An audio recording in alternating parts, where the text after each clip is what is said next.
Well, morning, fellow zombies. We haven't been sleep deprived yet. We're not emotionally screwed up. Are we sleep screwed up and emotionally deprived? A diary of the griever named John Weaver, which would be me. It is 12:24 in the morning, Pacific Standard Time. It is August 8th, 2023. Yeah, it's still kicking me in the ass on this one. A 1 month anniversary is, well, it's a month away. 5 years since Big Brother died. It never gets easier. It never gets any easier. I mean, I'm starting to see more and more of the grieving pages out there, and they're still locking me in with the algorithm. So the hardest part is when I was looking at the memories on Facebook, I saw I saw the reminder,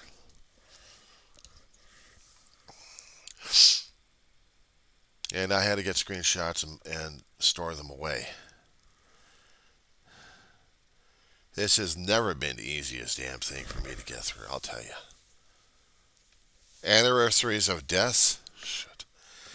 I could tell you that a long time ago that I used to be that way, able to get through them because it didn't hit me hard. I had support. I had my family with me. But when I lost Ma, Dave and I would really struggle with each other. And the thing of it is, he couldn't deal with the grief. He's firstborn, so it really would have been nailing his ass. But the thing is, he was so used to being firstborn and being the strongest person around, he couldn't show weakness. He would not show any weakness. He would not show weakness to nearly anybody that I know of. And if it was done in private that I wasn't there to see it. I didn't see him cry enough. When we were at the hospital and we said goodbye, that was a hard time. And yes, we did cry in the car. And then we got the word that the body was already dying, and then it pulled the plug, and then the body actually passed away from we we really had a cry at home. And then I guess maybe a month or less, we were going through personal items that Ma had, and it had the letter. It had the letter of my brother pleading to the doctor to save my life when I was the age of 4 years old, and I was going to be going for open heart surgery. There was a good chance I was not going to live. That's what they were told, but you never know. Miracle. Yeah, it was a miracle. 3 times up, 3 times back. And the doctor gave the letter back to Ma. Must have. And Ma held it for so long. So when Dave and I opened up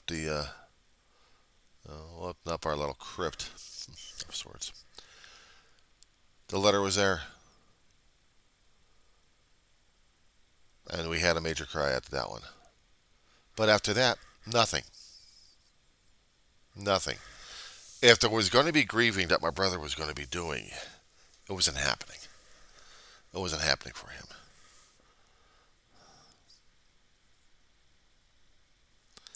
He was going to try to maintain as much as he could. And constantly going over to meeting halls regarding AA, just to keep him busy. Also trying to keep me busy at the same time. I mean, for a while it worked, but how long does it work and how long does it last? It got to the point when we went over to a friend of ours, or actually someone that we knew in the program, who passed away. And they did this video with music in it, and it was basically a tribute. It's already experimented on my bigger lap. It actually had the program in it. What the hell? I mean, it took me about a couple of weeks just to get it right, and then when I did show it to David, John, that was perfect. Don't show it to me ever again. I had to load it up on his phone in case he actually wanted to see it in private, but I guess he didn't really. And to tell you the truth, I really didn't want to see it anyway. But I kept it on my phone. I kept it on his phone. I kept it, copies of it. Because it was a tribute to Ma, and it was a tribute to the family, and it was a tribute, period. And the music that was on it, I would not listen to it ever again. I vowed to myself because I couldn't deal with it. Ma liked Bette Midler, Wind Beneath My Wings. It was a favorite song of hers because it reminded her of a friend that Ma considered a daughter. Dave and I considered as a sister. Also someone in the program. And it hit us hard. That was her favorite song and Ma's favorite song. So it was a tribute to basically both of them at that point. But Dave couldn't bring her around to see that. I did a couple of tribute things I showed him, I guess either earlier or before, concerning about going to a baseball game. And pictures of the times where we were going over to baseball games, and I was showing my brother this in the music. You know, I'd seen the pictures and I downloaded them again. I mean, when I posted them on Facebook and I pulled them back from Facebook, get the copies and save them. But the video is out there for it. I wouldn't touch it. I still got it and I don't touch it. It's the hardest damn thing because the music I put on there was fitting at the time. I think my brother enjoyed it when he saw it. But the problem is, I still can't get into it now. Not in the baseball, but just.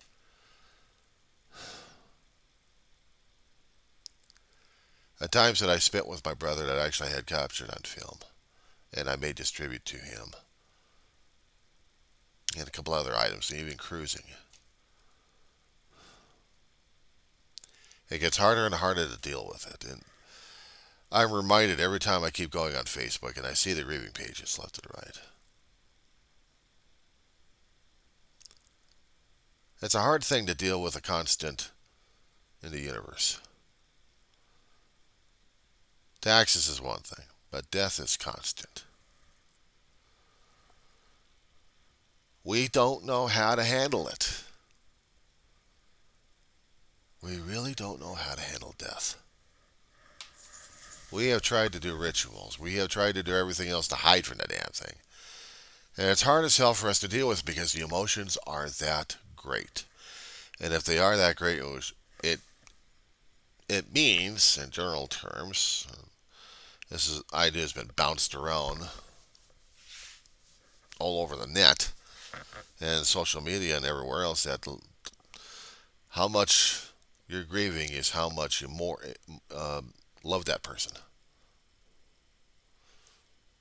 or pet. And for me, I get triggered a great deal. It gets harder and harder to deal with. One would think that if it was going to be easier to deal with, it'd get easier to deal with. So it's in time and to be able to deal with it. That was a fallacy. That was a logic that we kept following all the damn time. And the problem is, hey, Mamush. What's going on, Mamush? She's looking around trying to find where I am. Poor dog. I've heard it used so many times, and I thought it was real, but it only happens when you have support with you, when you have whatever the support is that would give you the courage to get through the damn roller coaster, to face the pain, to face everything else. Hi, Mamush. Little girl. Honey. I'm right here. I'm right here, baby. I'm right here, sweet baby. For right now, I've got a dog. Dad seen the death of Ma, seen the death of David. Hope to God doesn't see the death of me yet. But the hardest thing is I'm going to lose her. And that's going to be the hardest damn thing to deal with. The last death I will not deal with enough. or at all. Because she matters a great deal to me.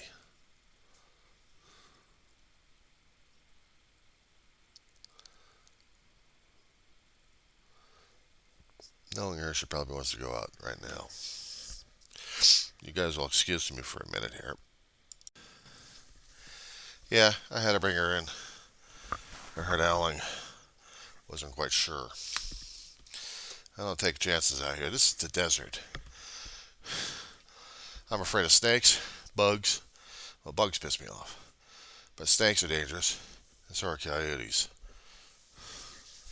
So I have to watch out for these bastards. Anyway,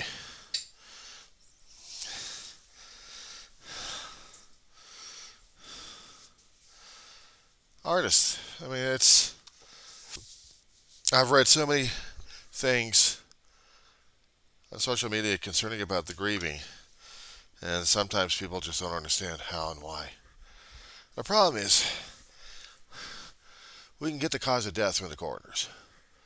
Doesn't explain the cosmic reason why. And the thing of it is, we'll never get it. In this lifetime, we can figure it out all we want, and we'll never get the right answer. Now, I know my ma was dying slowly. I mean, I know it now. Back then, I didn't want to admit it to myself. Because, as I do the retrospect, she must have died of a broken heart. So many people she's lost added a hell of a lot of weight to her. I'm not just talking about the physical weight, I'm talking about the weight in her heart and in her head. A lot of people that she cared about gone.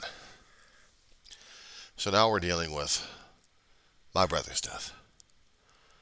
And I probably could end up in the same damn way. And that's the thing I have to keep fighting every single day on. I have to. Give me a second here. She's still staring at me. Caring for a dog right now takes a lot of time.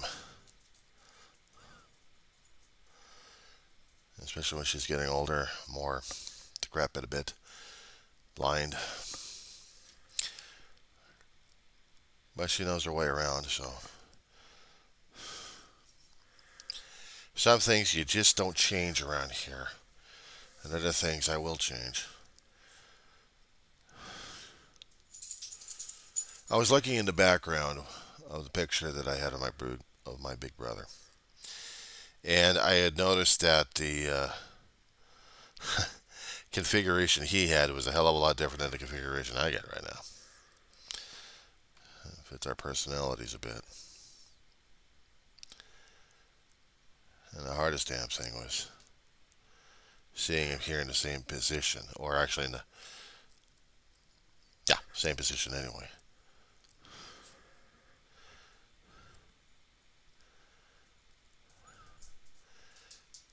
No, mamas, I'm not taking you out again. Oh, good Lord, she's going to be at it again. This video is not going as well as I hoped it would. Dealing with interruptions, so not exactly interruptions. It's just dealing with my mama, my little dog.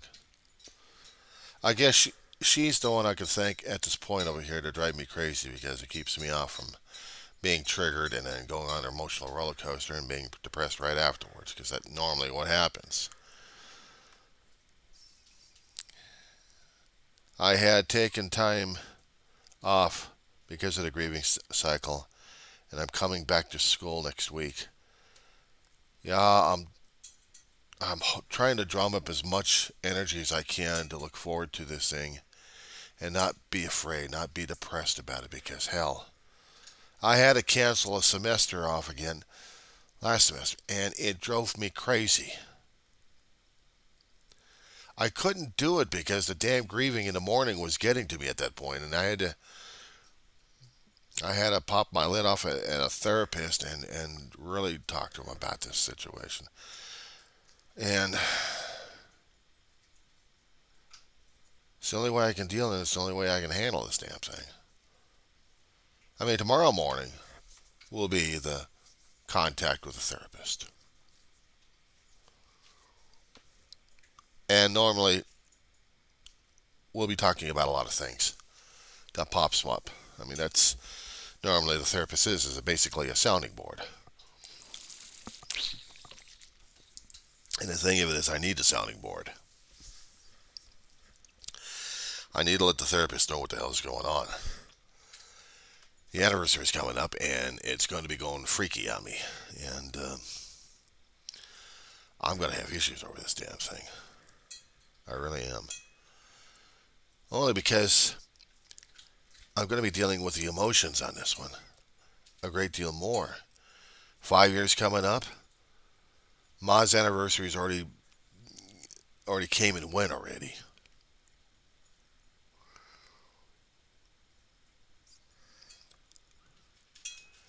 You know, weird thing is in the spring is Ma's death, and then the start of the fall is Dave's death.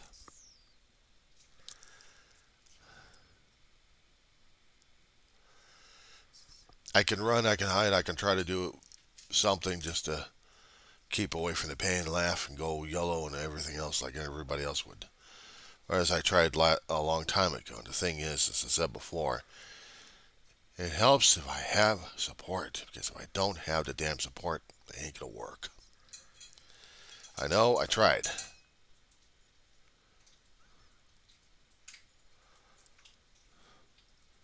And I have to keep analyzing the damn thing. I miss Ma a great deal. I miss Dave apparently even more. We had bonded closer right after Ma's death. Even at times when we started yelling and screaming at each other for a couple of items because of certain mistakes he was making that was going to be affecting the both of us. But that doesn't give me the animosity to go after him even when he's dead. Because that's a hell of a lot of anger. That's a hell of a lot of resentment and a lot of hatred at that point. And if I was crying and mourning like crazy, how can I have myself filled up with that much crap in me when I miss the living crap out of him? So all the shit we've been through together, sometimes good times and other times bad times, but we're still brothers. To us, it meant something. Maybe there are other people who actually had sibling rivalry, and the rivalry kept tearing you guys apart. And you can't stand this person, you can't stand that person, and they really hate your guts at this point over here because of something else. And the thing of it is, there may have been times I didn't like my brother in certain stages of life. I'll admit I was scared and I was afraid of him because, out of the military, he became a different person. At first, I thought I could recognize him, but it was a shell. And then it wasn't him anymore. It was someone else. Scared and pissed Ma off and me that we had to drop kick his ass out of the house. He packed up, threw some of his shit in his car, and left. An orange Maverick, 2-door.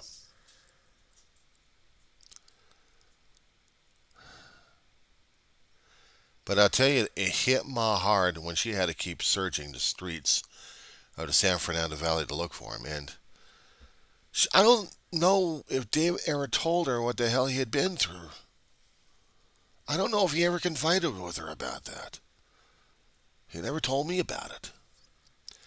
But he did tell me what the hell he was doing years later. And I had to find out more and more from him in the meetings. Because he had to come clean. Some stuff, I guess he held back because he couldn't talk to Ma about it. And it hurt him. He was afraid of hurting her, too. Trying to rebuild trust here, and it's kind of hard for both of them. Very hard. It took Ma a long while to get the trust back. When she saw... Oh, hell. I don't know what the hell's going on with my dog. Give me a second, will you? Hard thing for me to try to do this thing and concentrate, especially when my dog's freaking out. We gotta have a coyote in the area. Or a pack of them flowing by. The neighborhood dogs out there were reacting. But the thing is I was trying to wait for, trying to listen for, is the distinctive howl. And that's what gets to me. Because I know my mama is going to be driven towards those guys. And they will tear her ass apart. She doesn't have that much meat left on her bones. It's fat and gristle. But at this point, I'm not taking any chances.